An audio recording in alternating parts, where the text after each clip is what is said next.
Iglesia Noticia. COPE. Estar informado.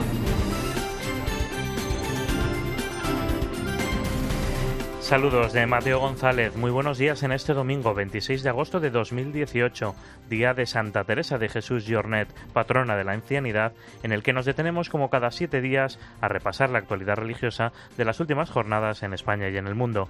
Lo hacemos en este programa Iglesia Noticia, que nos llevará hasta las 9 de la mañana, momento en el que conectaremos con la Santa Misa desde Toledo. Un espacio que hacemos hoy gracias a Rafa Nieto en el control de sonido y a Nacho de Gamón en la redacción y la producción.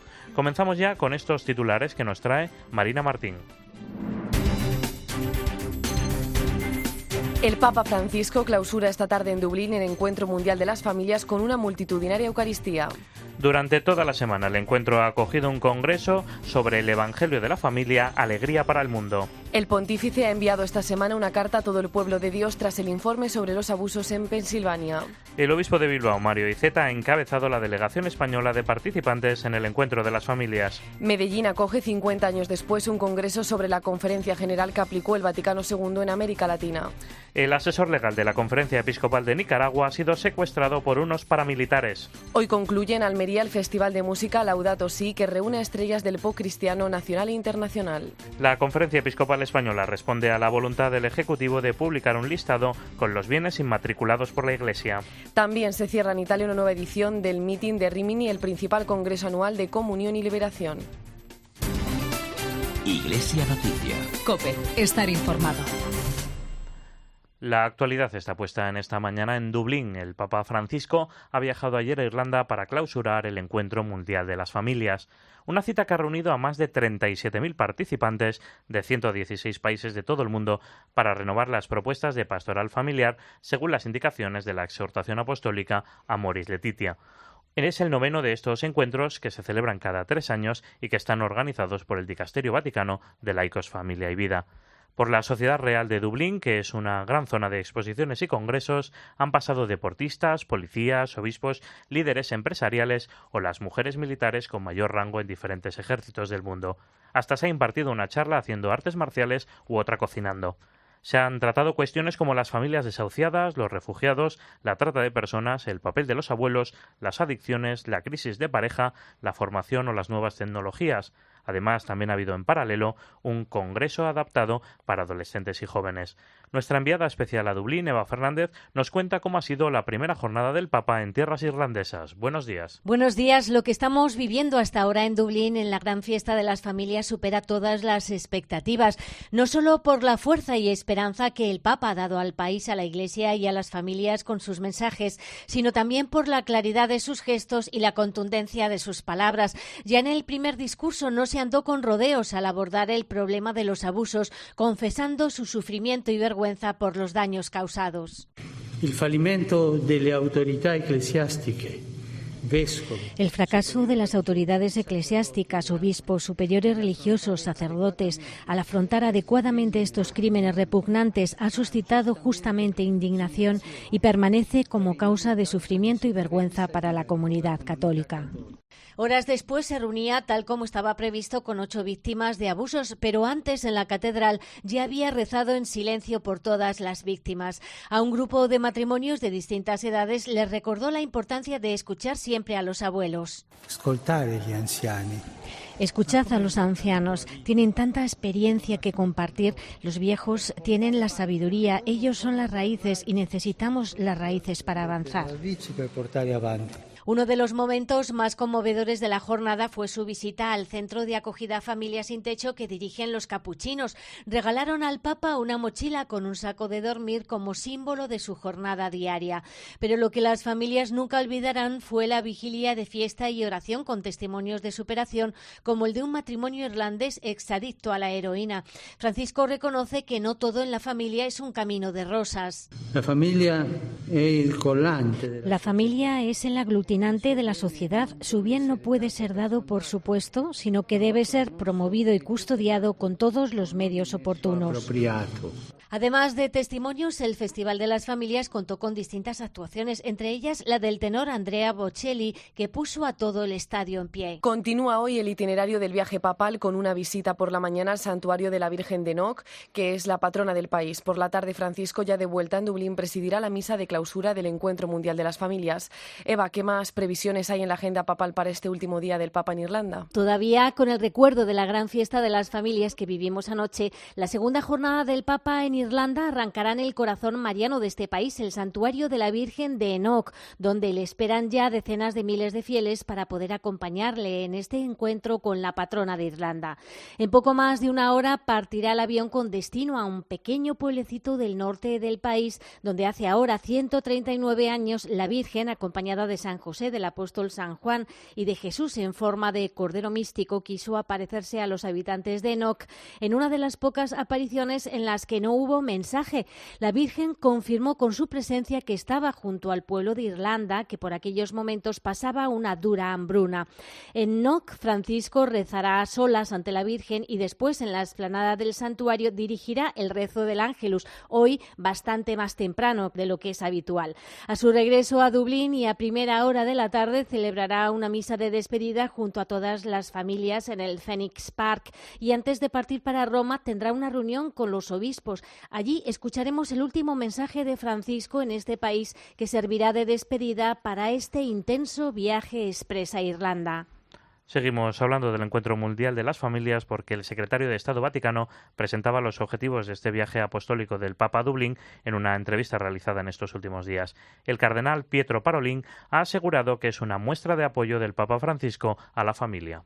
La visita del Papa en Irlanda será una ocasión. La visita del Papa a Irlanda será una ocasión para reafirmar la rica doctrina de la Iglesia sobre el tema de la familia, en el sentido de subrayar el papel esencial, el lugar esencial que la familia ocupa en la Iglesia y en la sociedad. El posto esencial que la familia ocupa en la Chiesa y en la sociedad.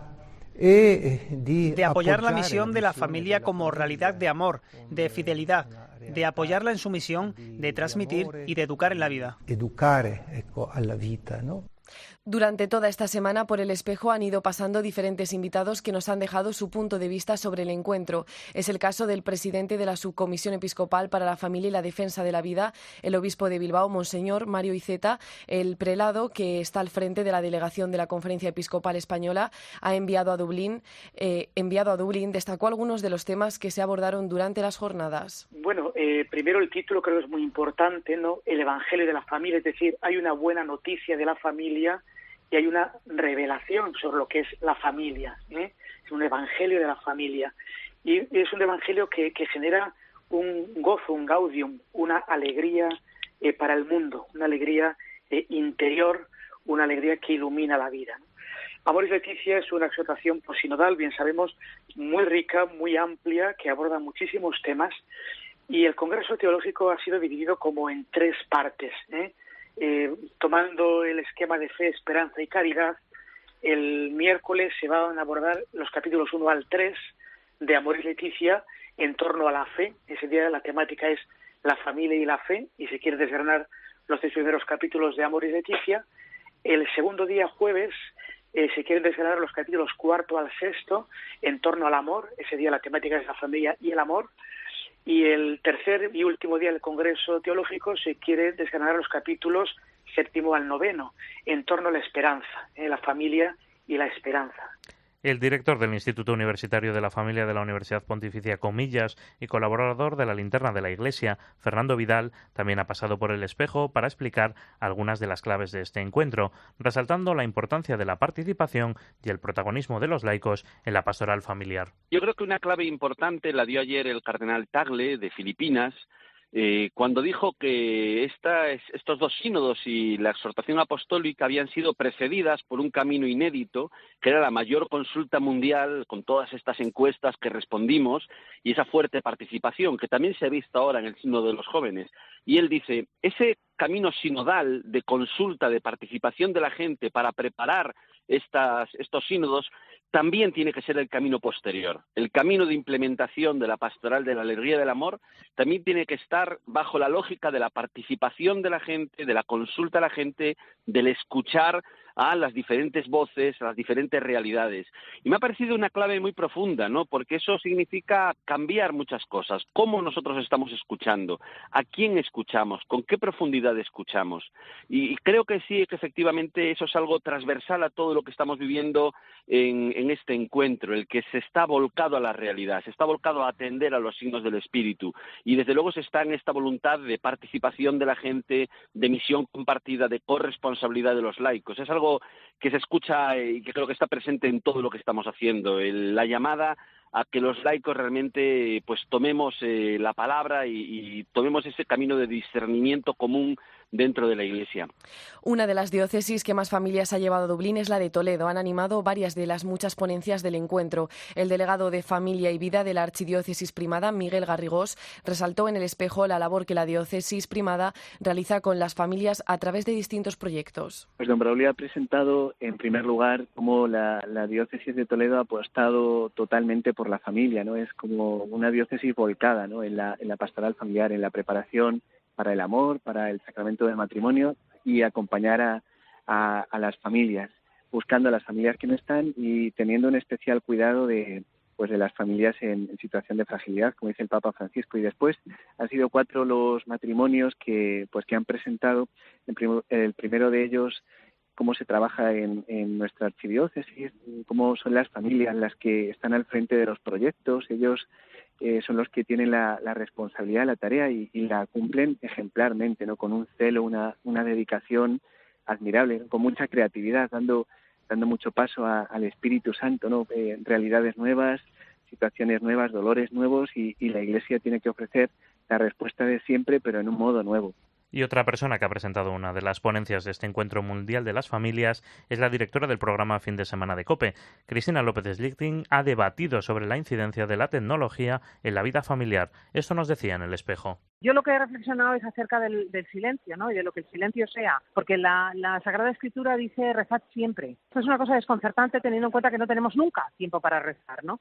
Y realmente es que cuando Cristo se hace presente, la realidad adquiere tal brillo, proporciona tal alegría al ser humano, que cualquier acción se convierte en un espacio de oración. Y esto que le pasó a él en la cruz, en mitad de un escándalo tremendo, con un terremoto, con los guardias sorteándose su ropa, con la gente gritando, con la Virgen llorando, y que en ese momento fue en el que él se dirigió al Padre para pedir que nos perdonase a todos nosotros y se dirigió a la humanidad para darle a su madre, este fenómeno ocurre cada vez que tú te topas con el acontecimiento de Cristo.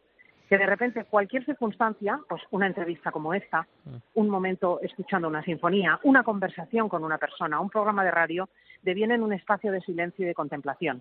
Esto es lo que yo he contado, que es una experiencia muy mía también en el programa de COPE.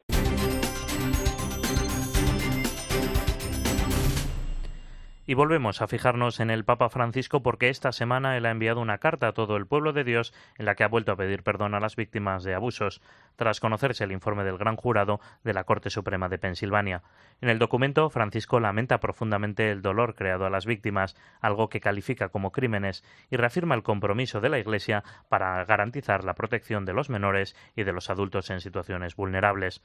Nos lo cuenta nuestra corresponsal en el Vaticano, Eva Fernández.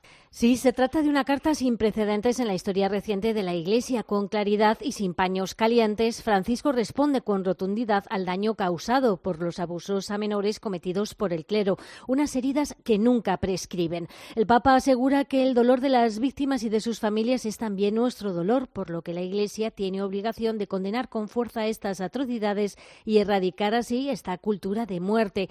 Greg Burke es el portavoz de la Santa Sede. Es significativo que el Papa se refiera a los abusos como un crimen, no solo un pecado, y que pide perdón.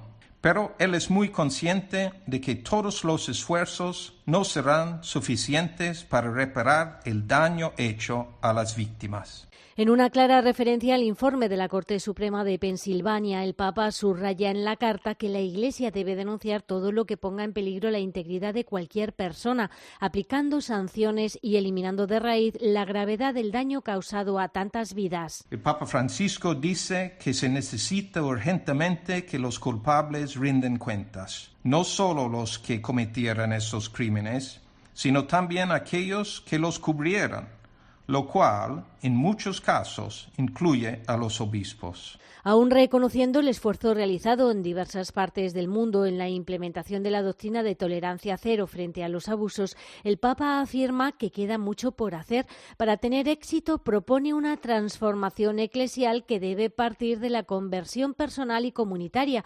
Para ello, nos invita a todos al ejercicio penitencial de la oración y del ayuno. Además de hacer un llamamiento a toda la Iglesia Católica para que se adopten las medidas de protección necesarias en todas las instituciones, el Papa también pide que todos los creyentes pongan de su parte con las armas tradicionales para combatir el mal, oración y penitencia. Finalmente, Francisco considera imposible alcanzar el cambio sin el protagonismo de todos los bautizados, para lo que es necesario acabar con el clericalismo, una manera anómala de entender la autoridad dentro de la Iglesia. Decir no al abuso, concluye Francisco, es decir enérgicamente no a cualquier forma de clericalismo. Gracias, Eva. No dejamos el tema de esta importante carta. Ahora en Iglesia Noticia llegamos al momento para el comentario de nuestro colaborador Antonio Pelayo, que hoy va a analizar esa carta del Papa en la que pide perdón por los presuntos abusos sexuales a menores por parte de miembros de la Iglesia. Buenos días, Antonio. Buenos días. 2018 está siendo muy doloroso para Francisco, quizás el año que más dolor le ha producido desde que asumió su enorme responsabilidad como Papa. Una de las causas mayores de su sufrimiento es, sin género de dudas, el descomunal escándalo de la pederastia de algunos sectores clericales, minoritarios desde luego, pero de enormes proporciones si nos atenemos a los datos revelados en Chile y en 6 diócesis del estado de Pensilvania. Pocos días después de que la prensa airease toda la suciedad de este asunto, Bergoglio cogió la pluma y ha dirigido a toda la Iglesia una carta cuyas primeras palabras, citando a San Pablo, ya dan el tono. Si un miembro sufre, todos sufren con él. El destinatario es el pueblo de Dios, porque nadie puede sentirse ajeno, escribe, a un crimen que genera hondas heridas de dolor e impotencia en las víctimas y sus familiares y en toda la comunidad, sean creyentes o no creyentes. El Papa piensa sobre todo en las víctimas de estas atrocidades, es su palabra, y afirma que esas heridas nunca prescriben. Inmediatamente después reconoce con vergüenza y arrepentimiento que como comunidad eclesial no supimos estar donde teníamos que estar, que no actuamos a tiempo reconociendo la magnitud y la gravedad del daño que se estaba causando a tantas vidas. Hemos descuidado y abandonado a los pequeños, es su dolorida confesión. Algunos han tachado la carta de llegar demasiado tarde. No comparto esa opinión, porque Francisco por primera vez recalca que esta batalla contra los abusos, la tolerancia cero, la de no solo el Papa o los obispos, sino toda la Iglesia sin exclusión de nadie. Esa es la gran novedad que nos compromete a todos. Desde Roma les ha hablado Antonio Pelayo. Pues muchas gracias, Antonio. Vamos a seguir ahora con la actualidad internacional, porque el pasado jueves se inauguró el Congreso Eclesial Medellín 50 años, un encuentro que conmemora el 50 aniversario de la segunda Conferencia General del Consejo Episcopal Latinoamericano. Por parte de la Conferencia Episcopal Española han acudido al encuentro el presidente de la Conferencia Episcopal, el cardenal Ricardo Blázquez, y el secretario general, José María Gil Tamayo. Tiene más detalles de esta cita nuestro corresponsal en la zona, Ernesto Coco. Buenos días. Hola, buenos días. En medio de un contexto internacional particularmente agitado, con manifestaciones de todo tipo donde se pedía por un mundo más libre y justo, el Consejo Episcopal Latinoamericano decidió en Medellín comprometerse con la causa de los sectores más populares de América Latina. Era agosto de 1968 y Pablo VI era el sumo pontífice. Pasaron ya 50 años donde los obispos de la región se estaban reuniendo para aplicar las conclusiones del Concilio Vaticano II, cuando aún no habían pasado 3 años de su clausura, y llevaron adelante el lema «La Iglesia en la actual transformación de América Latina a la luz del Concilio». Hoy, medio siglo más tarde, y en la misma ciudad, se clausuran 3 días donde el CELAM, junto a otras arquidiócesis y otras confederaciones latinoamericanas, se han reunido con el propósito de conmemorar aquellas fechas y proyectar el mensaje de Medellín como un eje clave de la Iglesia en el continente, en diálogo con la Iglesia universal. Desde el jueves se han debatido criterios de integralidad de todo el episcopado latinoamericano y caribeño a la vida consagrada de este acontecimiento evangelizador. Integrar en este evento a algunos organismos de la Santa Sede con un alto grado de compromiso, conversión pastoral, diálogo con el mundo y corresponsabilidad con espíritu eminentemente misionero. Y cerramos este bloque de actualidad internacional en Nicaragua, donde la situación sigue muy candente esta semana. Una semana en la que el asesor legal de la Conferencia Episcopal de Nicaragua ha sido secuestrado por unos paramilitares y en la que el cardenal Leopoldo Brenes ha lamentado un brote xenófobo contra refugiados nicaragüenses en el país vecino, en Costa Rica. En COPE, las mañanas son de Carlos Herrera, de lunes a viernes de 6 a 1. Cuánto me alegro de saludarles. Están ustedes aquí. ¿Hay alguna felicidad mayor? Y la próxima temporada, El Mediodía de Antonio de Raiz y Marta Ruiz, de 1 a 3 de la tarde. Y la última hora nos lleva a lanzar una pregunta. Las tardes son de Pilar Cisneros y Fernando de Aro, de lunes a viernes de 3 a 7. Pues esa ocurrencia, cuidado, se hizo viral. Habrá quien con esta llegada... Y las noches, con la linterna, Ángel Expósito, desde las 7 y hasta las 11:30. Bueno, ¿qué? Lo flipan, ¿no? Tienes que estar muy orgulloso de tus oyentes, Expósito. En COPE ya estamos preparando la nueva temporada. Te esperamos. Iglesia Noticia. COPE, estar informado. Volvemos a la actualidad nacional. Esta semana el Gobierno ha mostrado su voluntad de publicar un listado que está elaborando con todos los bienes inscritos en el registro de la propiedad por la Iglesia Católica. Para ello ha registrado una pregunta en el Congreso de los Diputados, una iniciativa a la que no ha tardado en responder la Conferencia Episcopal. Tiene más detalles Nacho de Gamón. Buenos días. Buenos días. La Conferencia Episcopal no hace valoraciones sobre la posibilidad de que se publiquen los datos del registro de los bienes inmatriculados, siempre y cuando dicha publicación se haga conforme a la legislación vigente y mientras opere el principio de no discriminación. Fernando Jiménez Barrio Canal es el vicesecretario para Asuntos Económicos de la Conferencia Episcopal. La conferencia lo único que dice es que se haga conforme a la ley y desde luego atendiendo al principio de no discriminación. Jiménez Barrio Canal también ha recordado que el proceso de inmatriculación no es en ningún caso un mecanismo de adquisición de la propiedad de un bien. Hay que dejar muy claro que la Iglesia no se ha apropiado de ningún bien y el hecho de inmatricular no significa que adquieras la propiedad. Si por algún error, por alguna omisión, hubiera un bien que se ha inmatriculado indebidamente, en ningún caso eso significa que el bien sea tuyo y por tanto hay procesos establecidos pues para modificar esa inmatriculación. Es decir, que el hecho de que, por ejemplo, una ermita del siglo XII haya sido inmatriculada por la Iglesia no significa que antes no le perteneciera, sino simplemente que en el registro de la propiedad dicho inmueble no estaba registrado a nombre de nadie. Mensajeros de la Paz ha organizado una gala benéfica en favor de los más necesitados. Se celebrará el próximo 15 de septiembre y la ONG del Padre Ángel será la encargada de recaudar el dinero. Entre otros, participarán los Vivancos. COPE Madrid, Sara Marcos, buenos días. Buenos días. Desde Mensajeros de la Paz llevan 3 años alimentando y alojando a los más necesitados gracias a la solidaridad de comercios y empresas, además de los voluntarios que se acercan al lugar para prestar ayuda. El Sindicato Unificado de Policía se ha querido unir a la causa y va a organizar una gala benéfica para conseguir fondos que permitan seguir con estas ayudas, en la que contarán con la participación del grupo de bailarines Los Vivancos, quienes están encantados con la propuesta. Aarón y Cristo son 2 de los miembros del grupo y nos han contado todo acerca de la iniciativa. Es una gira solidaria en la que estamos donando una parte de la recaudación de la taquilla a diferentes fundaciones y en este caso, pues bueno, estamos aquí, haremos el espectáculo Nacidos para Bailar en Leganés el día 15 de septiembre para la recaudación neta, la vamos a dar íntegra para la fundación. La verdad que es un placer para nosotros poder ayudar y la verdad que sí, que se necesita mucha ayuda y que la gente sepa que esto está pasando. La gala tendrá lugar el 15 de septiembre en el Auditorio Carlos III de Leganés y puedes conseguir tu entrada accediendo en la página diverclick.es/gala benéfica. El dinero recaudado en este acto será destinado íntegramente a la ONG del Padre Ángel, Mensajeros de la Paz.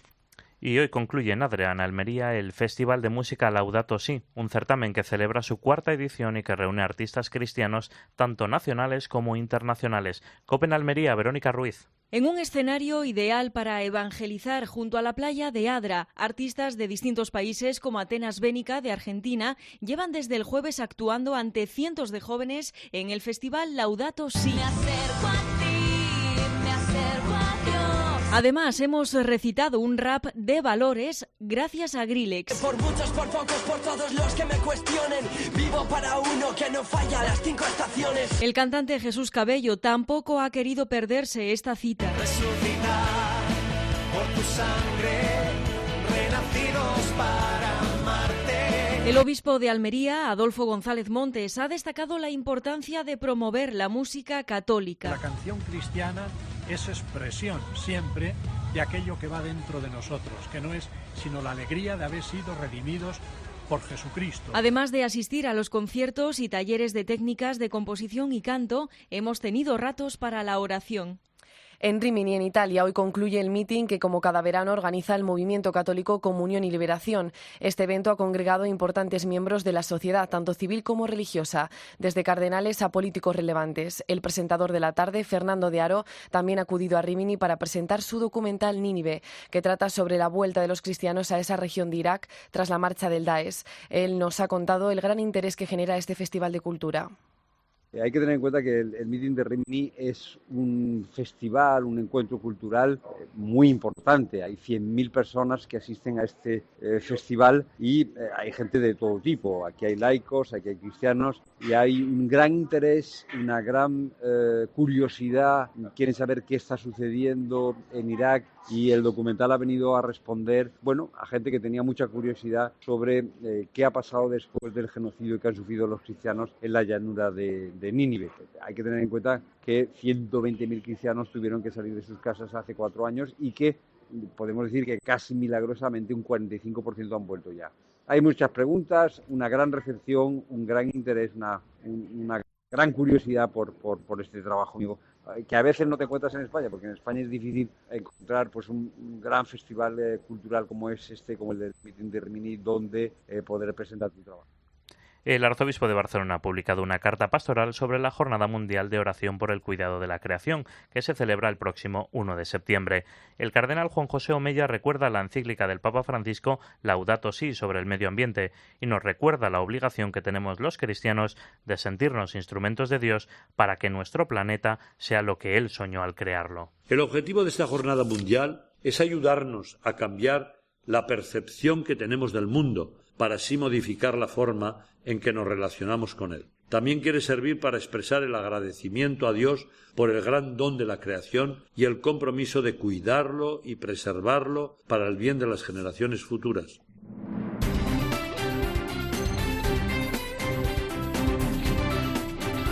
Y terminamos aquí el informativo Iglesia Noticia, el programa 1582 de este domingo 26 de agosto de 2018. Llega ya la última hora de la actualidad en España y en el mundo y después la Santa Misa. Reciban un saludo de Mateo González y Marina Martín. Hasta el próximo domingo. ¡Feliz semana!